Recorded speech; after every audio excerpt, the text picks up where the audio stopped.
welcome back to another episode of everyone's favorite place to be on a Wednesday evening, pitch practice. The show. I'm Mark. I'm Mark. I'm the guy behind the mental marketer and the private Facebook group Funnel Building 101, helping you grow and monetize your brand using social media and funnels. What up, Brandon? What up, man? It's hunting season. I'm out there hunting for clients. Got the camo hat on to be in full gear. No, Brandon here with BKXX Enterprises. I'm the guy, the man, the myth, the legend that hooks those funnels up to the internet and gets that digital plumbing in place to make your leads cheaper and your sales bigger. That's what I do. I handle all the tech on the backside and with the strategy and all that kind of fun stuff. So who doesn't like that? If Mark's funnels aren't working, who doesn't me to figure out the tech behind it on why it's not working?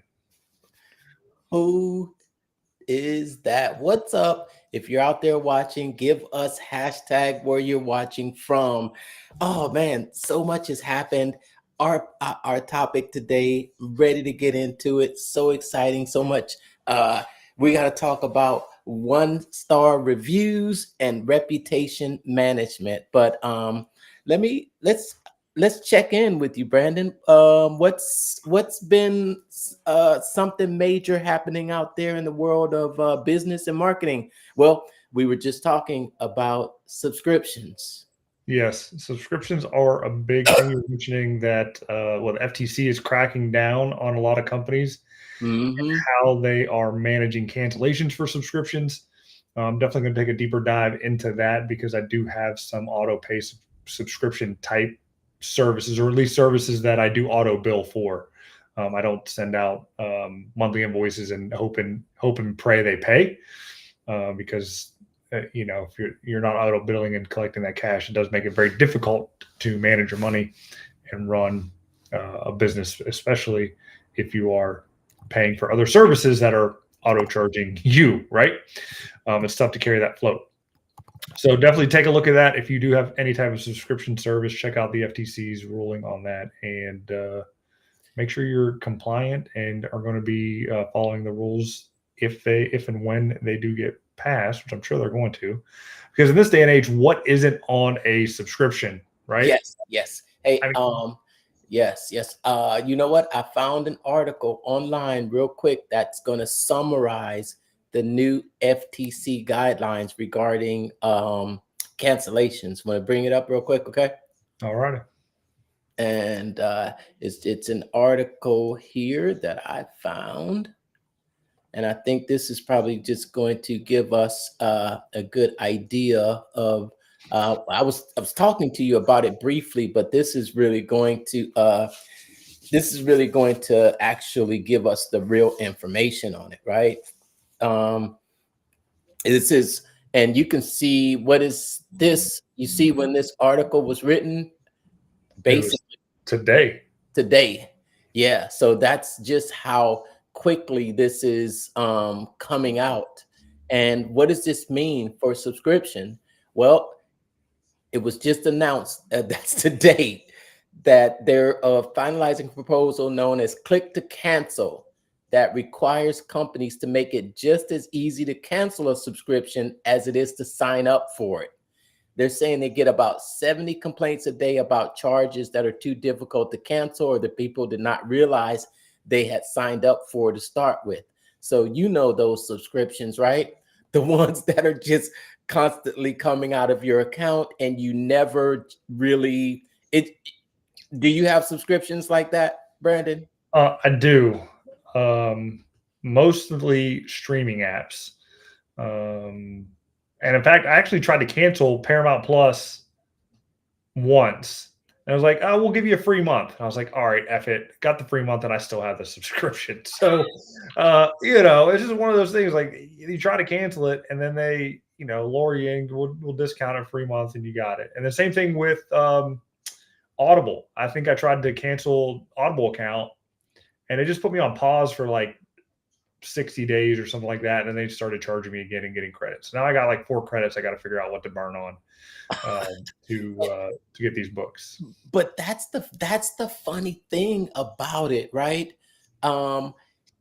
You work hard as a marketer to get people to sign up for your thing, and then you also do those extra things like that to encourage people. Hey, you know what? Maybe I don't really want to cancel, or you want to make it so irresistible. But look, let's see what this rule, what type of restrictions it's putting on our ability to do that now. It's talking about how we make people jump through endless hoops just to cancel. And it says these rules will end these tricks and traps. So let's take a look and see what these rules are basically doing, right?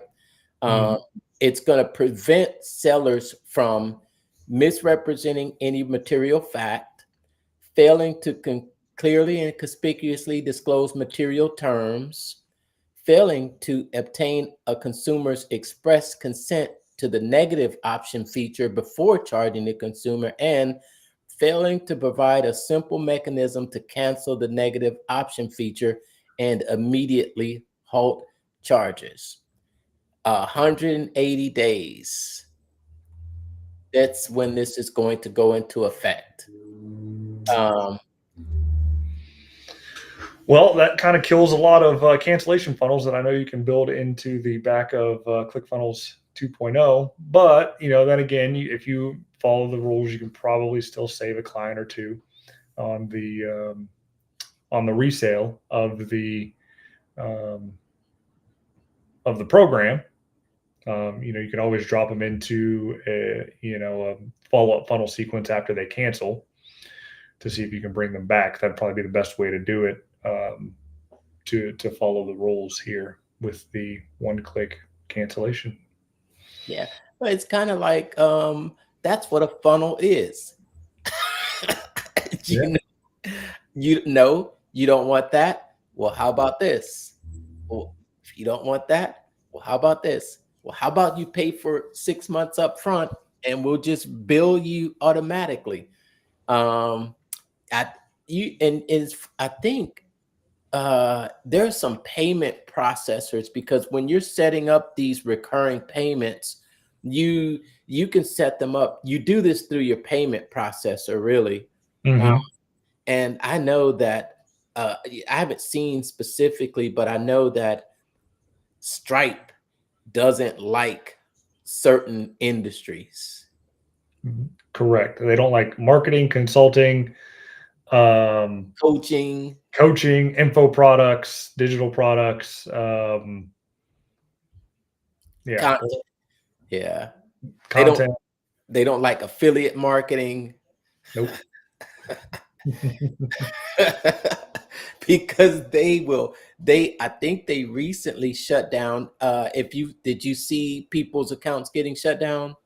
I've heard stories that they come across my feed every once in a while, which is good to have other payment processors available to you to have backups, like Payments AI that's built into ClickFunnels.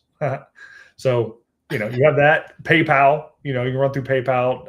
NMI is a good gateway to use. And I have access to a payment processor deal myself that does handle riskier businesses like the coaching and consulting. So if you are struggling to, maintain your Stripe account and you have a riskier business, hit me up in the comments below, and I can get you the resources needed to get up and running and get your money. Collect that bag. Get the bag. Get the bag. Yeah, and not have those payment processors hold up payments, because they will. I definitely recommend checking the the rules when you're going into it, and try to avoid chargebacks as much as possible. Yeah, try to avoid chargebacks. And I don't think cancellations are, I don't know. I don't think they're looked upon very highly by these payment processors either. But I don't know. I think there's going to have to be some adjustments in the world of marketing because of those new laws that are going to be in effect 180 days. Mm-hmm. Do you think? For sure. And we've all read the book Traffic Secrets, and the first sentence of the first paragraph starts off and says a storm is coming, and we're in it every day. Just consider this one another snap or a slap when it comes to marketing. And 10 years ago we didn't have to think about this kind of stuff because it wasn't as prevalent. But when the events of 2020 happened and everybody went online and all the bros came out and were saying that you could get rich quick in online marketing and selling all these coaches, all these info products and courses and things like that, the chickens are coming home to roost, so to speak, to make sure that the hen, not the hen, but the nest is tidy, so to speak. Hen house is tidy. You can call it a market correction. Yeah, this is definitely a market correction. Between that happening and then was it a month or two back? I don't know if you follow Nick Singal with his book, Don't Say That. Oh yeah, FTC cracked down. Yeah, the FTC cracked down on him. And so I cringe a little bit every time I hear Russell speak because some of the ads that he's saying, don't say that, don't do that. Russell does it in his pitches when it comes to, stacking offers and inflating values and all that kind of stuff with it. So it's like, well, how are you supposed to sell then? You know what I mean? It's like, how are you supposed to testimonials testimonials are huge. In fact, I'm going through that now with the new site that's just about ready to launch. I built out an entire e-commerce website platform in just under a month. Oh, wow. Yeah.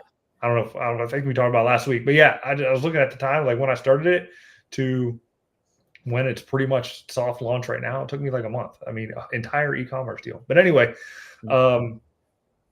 we need testimonials and reviews. We've only had a couple sales so far. No one's really left us a review, but we can't just make them up, and we can't have people at the company do it because that's not good either.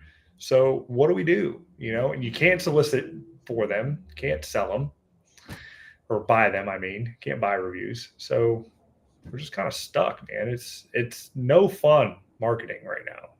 Oh man. And it's like, it's like, can you even offer them? You're not even supposed to offer them an incentive to leave a review, right? No coupon code, no deal or anything like that. Now, no, you can do it for one next time. Give us a review and we'll give you a free topping next time you're in.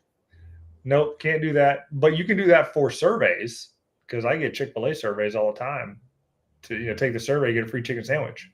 Speaking of which, I have one. I better redeem that. But I digress. I just took one the other week, right? So yeah, you can do that. But as far as you can't solicit reviews, you can't buy reviews, which comes into the truth and efficacy of marketing, right? You want honest reviews, but yeah, that just can't sell them, which puts me in a pickle again because I think we talked about before we came on. I got a client that got a 1-star review. 1-star review. Is that the death sentence? Is a 1-star review is it all over?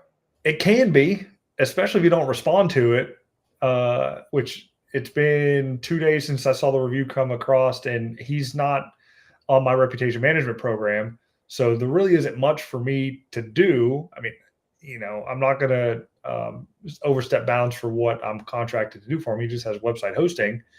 But I still set up Google Business Profile and got the plumbing set up for him. So I do have access to all of that. And when I saw the review come across, I was like, oh, because it wasn't just, did a poor job. I mean, this person uploaded pictures. Oh my wrote a novel of the work. Oh my goodness. Descriptive. Oh, yeah. Those are the ones that could have an impact on other purchasers. They really can, and I got a message out to them to, get in front of it, make it right, ask them to change the review or take it down, because it's a very rural company, and not doing much else in the form of marketing. And if somebody Googles him and shows up and it's a 1-star deal, one, it's going to hurt the SEO of the local map pack, and she's going to get less business. And anybody that does find the business and see that one review and then sees the work, they're probably going to end up passing on it. So yeah, I got to help him get in front of that and get it fixed.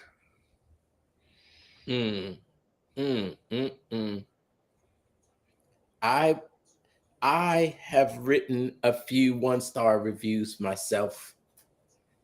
And when I write a 1-star review, it's because I am really angry.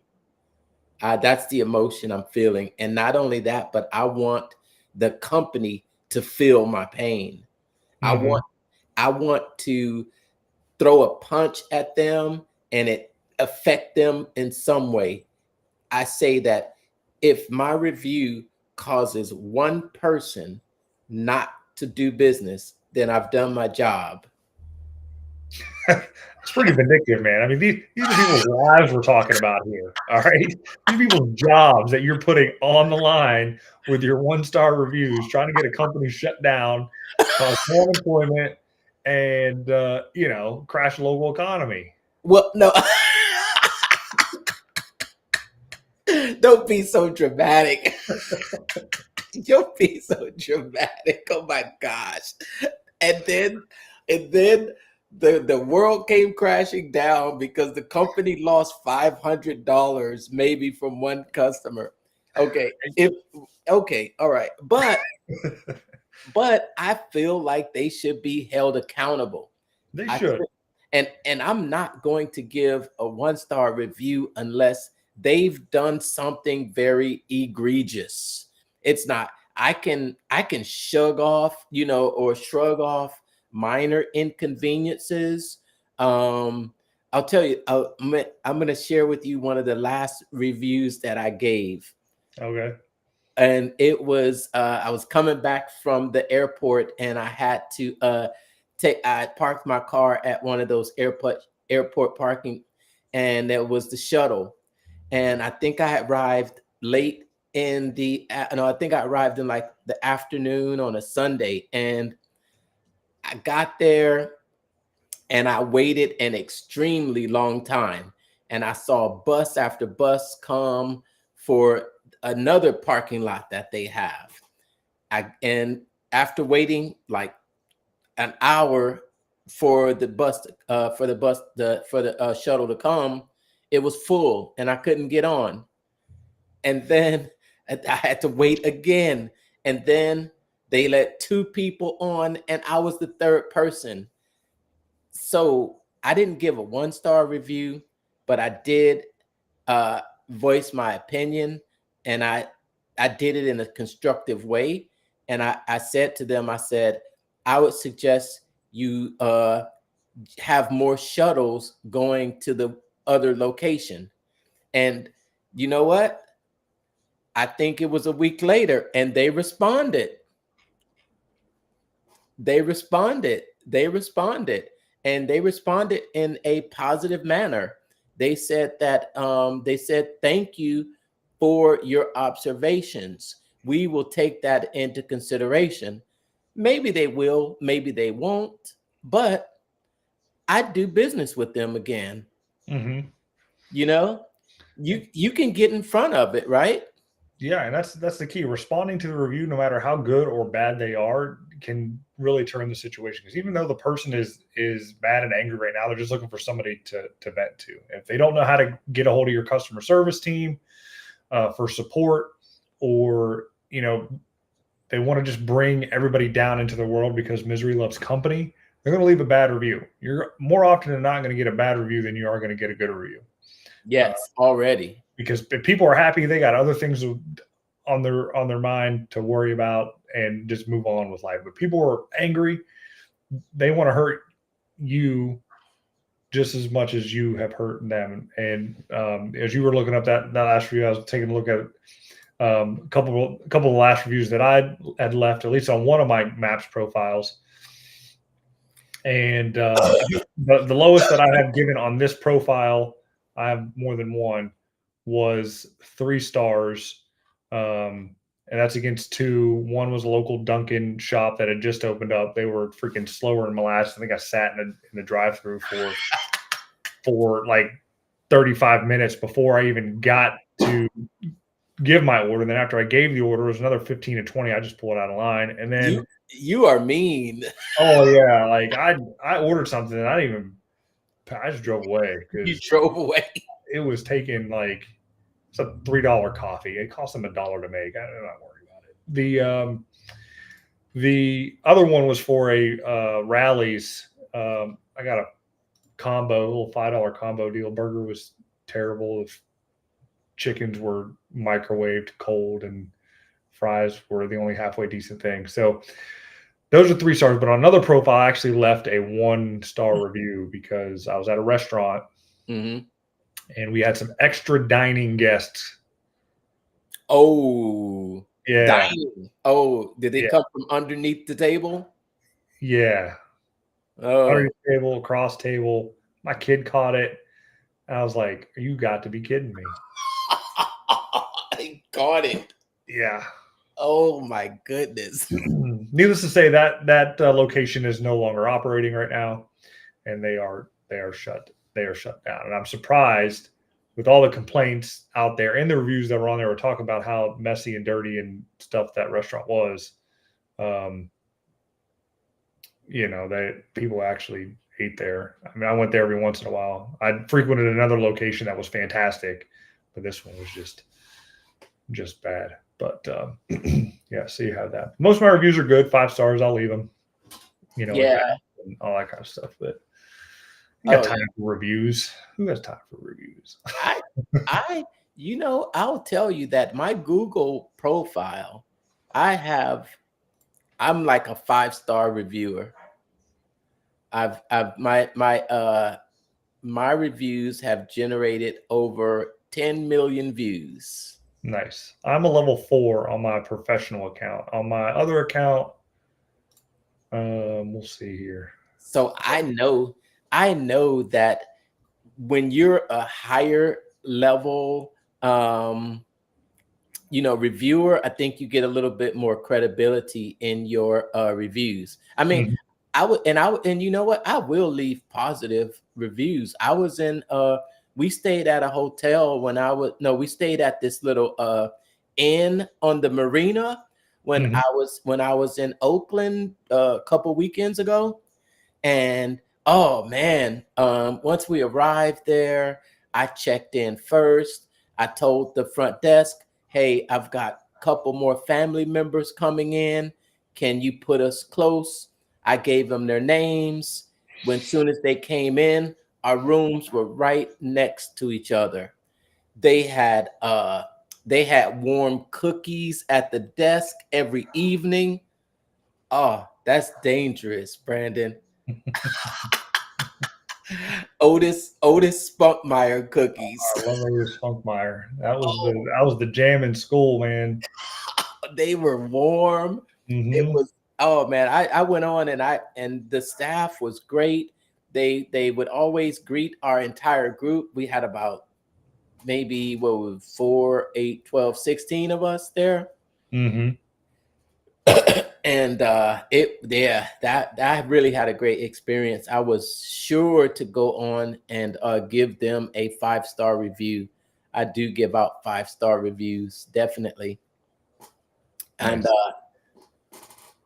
yes, because I do believe in just don't always leave negative reviews. Some people they only want to focus on the negative, but if you did a great job, I appreciate it and I'm going to recognize it. But if you didn't do a great job, then I want you to be held accountable or responsible for it, or take accountability. What do you think about that burger that you got? Somebody made a mistake. Yeah, it wasn't good. It was cold, and yeah, they need to know about it, and other people need to know about it, and to know what to expect when they go there on the type of service that could happen. Now, could the person have had a bad day? Sure, but crap happens. And it's interesting how important reviews have become. It has, and it's the digital word of mouth. I mean, a lot of the people that I speak with and talk to about advertising services, they're like, "Oh, I don't need to advertise," and I get all my clients word of mouth referrals. And referral marketing is great marketing. That's one slice of the pie. There's still about a half dozen more slices that you can cut into and get a bigger piece of the whole market if done right. And with reputation management, I mean, that's being active within the review and referral marketing, because the reviews will lead to more referrals. Because even though that person may not know the person leaving the review, their positive experience, they want to feel the same way that person was feeling with the issue that they had, right? So, in Mark, in your case, you want to review about someone that needed a funnel, you build it and it made them a bunch of money, right? My case, I got a local contractor that needs more leads, and I help them out. They leave me a review. Other contractors see that and they want my help and services because I can get them more leads and improved business. So that's how it works.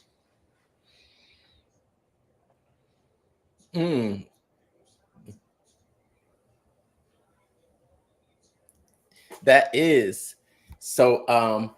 Not the end of the world, but they are very important. And I always, oh man, but there are guidelines regarding those reviews as well. Does Anik Singhal talk about those at all in his course? I have the book. It's a digital version of it. I haven't recopied it out in a way that I can actually read it easily because he didn't put it in a PDF. Why he didn't do it, I have no idea, and I wasn't paying the free shipping for it. So I got to go into it. But as far as reviews go, with the new website that I'm doing for the safety sign company, we were talking about that the other day. We did look up the FTC guidelines when it comes to reviews. If you are going to use reviews in your site for your marketing, there are lots of guidelines that you have to follow. A couple of them being, one, you have to get permission to use the review.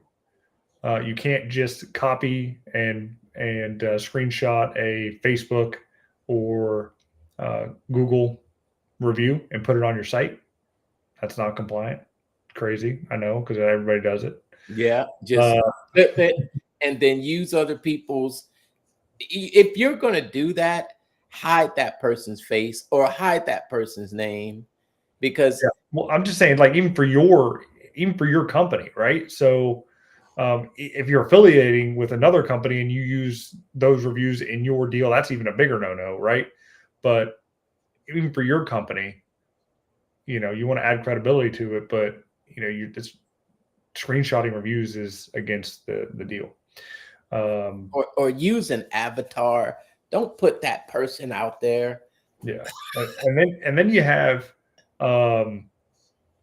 relatives who leave a review. So even those reviews on your site, there has to be some type of disclosure that this person has some sort of close relationship to the company itself in the review to make it compliant. So there's that. And then the big thing is just no fake reviews. Don't have ChatGPT write a fake review and just slap a name to it. As tempting as it is to do that, because quote unquote, who's gonna know? Probably nobody. You're not big enough for the FTC to care. But if you do get big enough and they start caring and they find out that your deals have fake reviews in them, if you haven't scrubbed the internet for it some way, somehow, we're not giving any advice for this. Please don't do this. there are massive fines behind it. And I think it's like tens of thousands of dollars per incident. So yeah, don't do that. Don't do it. Yes. Yes. How can you offset a negative or 1-star review? It takes about 5 positive reviews to offset the 1 negative one. 5 positive, like 5 stars. Roughly, yeah. To offset the negative. And I think maybe, you know, because when you're looking through the reviews, I've always noticed that it's not always the most recent that show up first. No, I mean, Google tries to do the good thing and put more positive experiences up first, then the most recent. But then people always have that chance to filter down to the 1 stars to see the real reviews, so to speak. Because if you got a company with just all 5-star reviews, sure, it might look good, but people are less trustworthy of that company with all 5-star reviews. Like, nobody's had a bad experience. Really? You want me to believe that every job has been perfect with this company? And it very may well be, but you put a little bit more humanity or humanality, I don't even know if that's even a word, into the company. Humanality. I think I just made a word up there. Humanitarian. Trademark humanality. Copyright 2024. So with an imperfect review profile, you have a better shot of getting higher quality clients than you would with a profile of all 5-star reviews. I know it's crazy to say that, but it's true.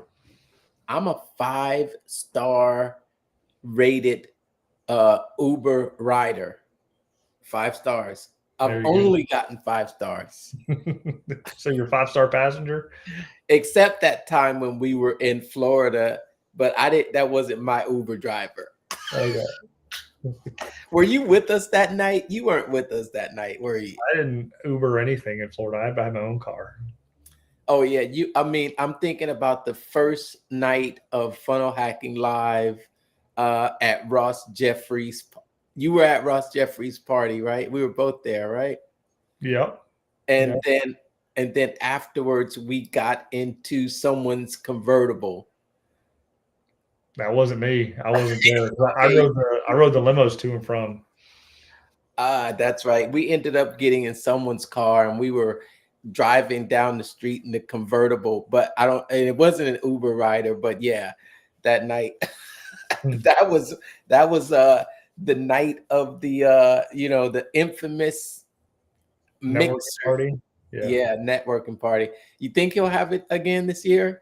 He probably will. I don't know if I'll go to it. I might. I don't know. But I can't believe like this February is gonna be the last FHL. I don't know. And it's good. Good that it's ending on this because I said I'm not going to another one until I hit the 2 Comma Club anyway. But now if I hit the 2 Comma Club, there's no FHL to go to get the award.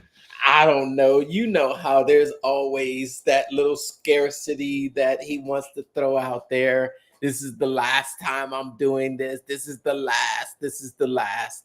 Making you feeling a little bit of FOMO and a little bit of fear of missing out, really. Well, Grant's last one's this year too. 2025? Yeah, 2025's last Growth Con. It's the 10th Growth Con as well. He's going. Funnel Hacking Live is going out with a bang in Vegas. Mm-hmm. Well, I don't know where Growth Con is, and what they're probably doing, and what I've seen in a lot of these types of businesses, consulting businesses, kind of go to, are smaller weekend events.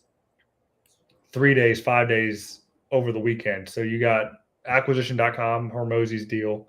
Seeing a lot of that promoted. Grant side has on their business boot camps, 3 days in either Arizona or Florida. My guess is Clickfunnels is going the same route. Yeah. Wow. Okay. Wow. That would be crazy because I don't think there are any other industry events. Well, okay. What is there that other one? called Traffic and Funnels. You heard of that one? Yeah, there's that, and Super Conference with magnetic marketing is kind of making a comeback. Okay, is it okay? Super Conference. I think it's Traffic and Conversions. Maybe there's some affiliate. One that other funnel building company has one. Oh, you're talking about Go High Level. I didn't want to say it, but you did. Oh. Blasphemy. It is. You didn't hear that. I'm gonna edit that out of my tape here. It's going out there in the airwaves, and it's picking up the algorithm, so there's going to get a lot of views. Yeah, right.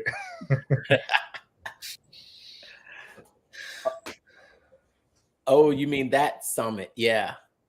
So there's that. Yeah, but there's not really many deals. I think it's all I kind of feel like it's mellowing out a little bit, because the next real big thing isn't here. And I don't know. 2024 has just been a weird year, man. A lot of things happening, a lot of things not happening, and who knows? Maybe it's just because it's election year. Yeah, and kind of, seeing things change a little bit. Yeah. I guess that's a normal part, though. That's a normal part. It's if you're not. I'm saying 4 years ago we were all locked down, couldn't do nothing. Now we're free to move about the country, kind of, and it just, I don't know, feels weird, man. Feels weird. Yeah, we were locked down, period, and there was a lot more activity online too. And I think now, even the the whole COVID caused a lot of employers to go to this hybrid type of work environment. But I hear that a lot of them are being called to go back into the office now. Mm-hmm.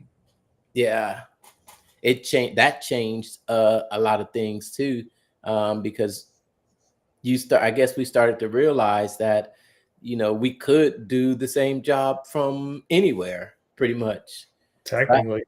I mean, my deal, I go into the office, but I mean, I should be on the road more, cold calling on companies instead of sitting behind a desk doing it with email. But I mean, like I said, I don't really have to go to the office if I don't want to. Yeah. I can just sit here at home and do the same thing I could do there, and a little bit more peace and quiet. Yeah. On the one hand, you can do it, but then on the other hand, you don't get all of that physical interaction, right. That face to face, which for some people, they're not getting it at all. And it can if they're out of practice, they can become awkward in real life situations. But I try to keep a balance now. Definitely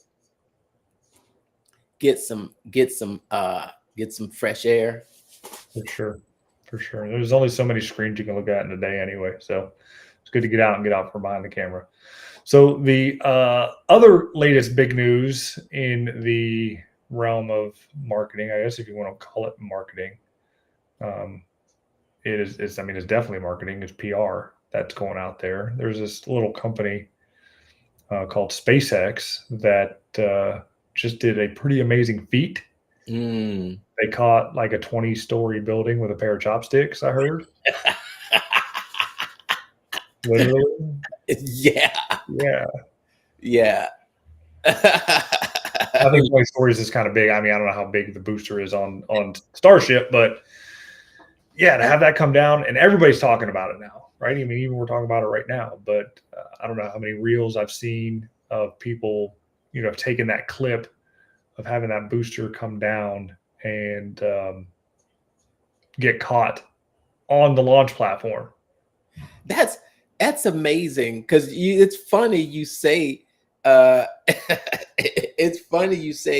catch a 14-story tall building with a pair of chopsticks, but it's literally the height of a 14-story building, right? I guess. I mean, I don't know what the size is. Let me see. And that's pretty bonkers. It's 233 feet. The super heavy booster is 233 feet. So how many stories is 233 feet? That's about a good 10, 15. That's about a good 10 stories. Average story is about 14 feet tall. So 233 divided by 14 is 16 stories. So I was close with the 20, right? So 16-story tall building was caught with a pair of chopsticks the other day. Crazy. Yeah, that's amazing. That is bonkers. Who would ever imagine that? When you think about, where that booster had to come from, how far it had to travel, but it's something out of a video game. Or did you hear what the CEO said? What Elon said? No. Yeah, he called it science without the fiction. Right. I mean, it is. I mean, there's computers and things like that, and guidance systems that will bring it down, which makes complete and total sense. And you got the retro rocket there to, fire as needed to slow it down. My thought in trying to wrap my mind around it is the resources needed for all that to happen, right? So you already have Starship; it weighs already so much, and you have to carry so much fuel for it to even get out into the atmosphere. Then you got to double the fuel to then bring it back home. So it's like, where's the trade-off there? Well, they got the smart math people to figure it out, right? So they did it, but it's like, how efficient is it really? Maybe partly down. It didn't use power, but you're right. I thought the whole idea behind using several boosters was because of the amount of fuel that needed to be burned for that one booster. And then boom, and then that booster lets out, and then the other booster takes over, and it has enough fuel to get that propel the rocket out further. Yeah, so, there's stage rockets. I get that. I get that, but then you got to think you're taking the overall mass of the object to get it into space. You have to account for all that extra fuel needed to bring it back safely. That's all I was thinking. Yeah, you're right. I hadn't thought about it that way, but it does need to carry extra fuel for the ride down, because typically those things would just fell into the ocean. Yeah, but they fell in, and NASA had to recover them millions and billions of dollars to do that, and to be refurbished, and now it just lands right back into where it took off, which is that's insane. Crazy. Yeah, it is. It's just crazy. It is. And I got kids now. They're 10 and 8. They have no clue that it happened, and they probably show them the video and see how cool it is. But to think and when we were 10, right? A couple years prior, Challenger blows up, right? In 85. So 85 or 86, I was like 1, and you were probably, I don't know how old you are, but you were probably in grade school when that happened, and then watched it on TV. So you were traumatized, but yeah, a little bit. I was 1, right? So I didn't even know what happened. But my kids now are old enough to actually see that. And when they get our age, how far advanced are they going to be, 10, 15 years from now, 20 years from now? 30 years from now. But it's amazing to think that somewhere in the near future, I think space travel may be as frequent as airline travel. They've been saying that for about 20 years now. Let's see if it happens. Now, if Elon can do it, if Bezos can do it with Blue Origin, great. It'll probably be more cost effective, more efficient, because NASA definitely isn't doing it with their government bloated budgets. So put in the free market. I'm cool with the free market. Yeah, but I guess there just has to be a place for us to go if we're going to be going up in space. You got the moon. It's there every day. What do you want to do? Put a house on it? We put a house on the moon. Open up a Starbucks. Yeah, I mean, it probably won't be good for our bodies, because we're not adapted to lower gravity and the constant bombardment of solar radiation and the blinding light out there. But it could be a cool place to visit for a minute. The rigid temperatures and frigid temperatures and all that kind of stuff. But who knows? Maybe we'll put a base on the moon like that Apple TV show. Oh, okay. I don't remember what the show's called off the top of the head, but it's a really good show. It's like the alternate reality of the space race between the United States and Russia. It's like what could have been.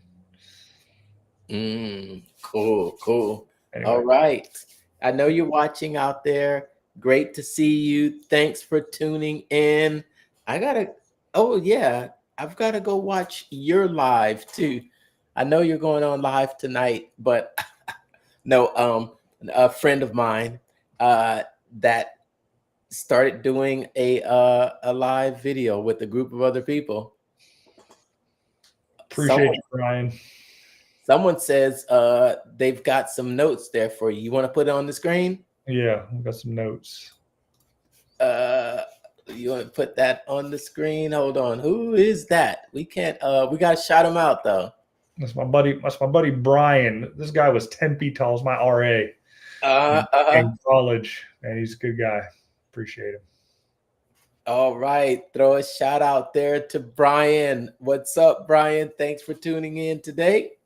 But that's it. That's the show. Yes, time is ended. Remember, a 1-star review does not mean the end of the world. Respond to those comments. Talk, if you are able to respond, then you'll do a lot better than leaving that comment out there just for people to see it, and they'll even wonder, right? Oh, they're not responding, so it must be right.